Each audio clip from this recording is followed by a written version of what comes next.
होली का पर्व केवल रंगों और मस्ती तक ही सीमित नहीं है दोस्तों, बल्कि यह बुराई पर अच्छाई की जीत का प्रतीक भी है। इस पर्व के पीछे कई पुरानी कथाएं जुड़ी हुई है, लेकिन सबसे प्रसिद्ध कहानी भक्त प्रहलाद, राजा हिरण्यकश्यप और होलिका की है।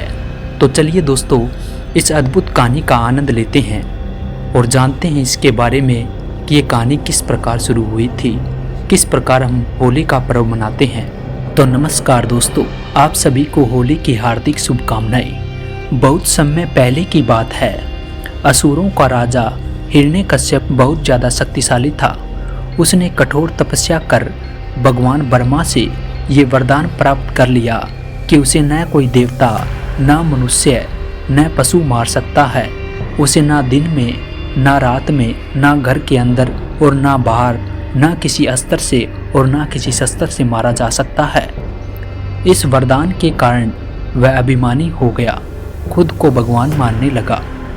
उसने अपने राज्य में विष्णु भक्ति को प्रतिबंधित कर दिया और आदेश दे दिया कि सब लोग उसी की पूजा करें। लेकिन दूसरी तरफ उसका पुत्र प्रहलाद भगवान विष्णु का एक अनन्य भक्त था। प्रहलाद की भक्ति से हिरण्यकश्यप बहुत ज़्यादा क्रोधित हुआ और उसने कई बार उसे मारने की कोशिश भी की, लेकिन हर बार भगवान विष्णु ने उसकी रक्षा की थी। हिरण्यकश्यप की बहन होलिका के पास एक जादुई चादर थी, जिसे ओढ़ने से अग्नि किसी को जला नहीं सकती थी। हिरण्यकश्यप ने होलिका को आदेश दिया कि वह प्रहलाद को अपनी गोद में लेकर अग्नि में बैठ जाए, ताकि प्रहलाद जलकर मर जाए। होलिका ने ऐसा ही किया, लेकिन भगवान विष्णु की कृपा से तेज हवा चली और वह जादुई चादर उड़कर प्रहलाद के ऊपर आ गई। इससे होलिका जलकर भस्म हो गई, जबकि प्रहलाद सुरक्षित बच गया। यह घटना बुराई पर अच्छाई की जीत का प्रतीक है दोस्तों, और तभी से होलिका के पहले दिन होलिका दहन का आयोजन किया जाता है। इसके बाद भगवान विष्णु ने नरसिंह अवतार लिया और उन्होंने संध्या के समय एक चौखट पर हिरण्यकश्यप का संहार किया, और इस प्रकार भक्त प्रहलाद की भक्ति की जीत हुई और बुराई का अंत हुआ। तो दोस्तों, ये छोटी सी कथा हमें सिखाती है कि सत्य और भक्ति की हमेशा जीत होती है।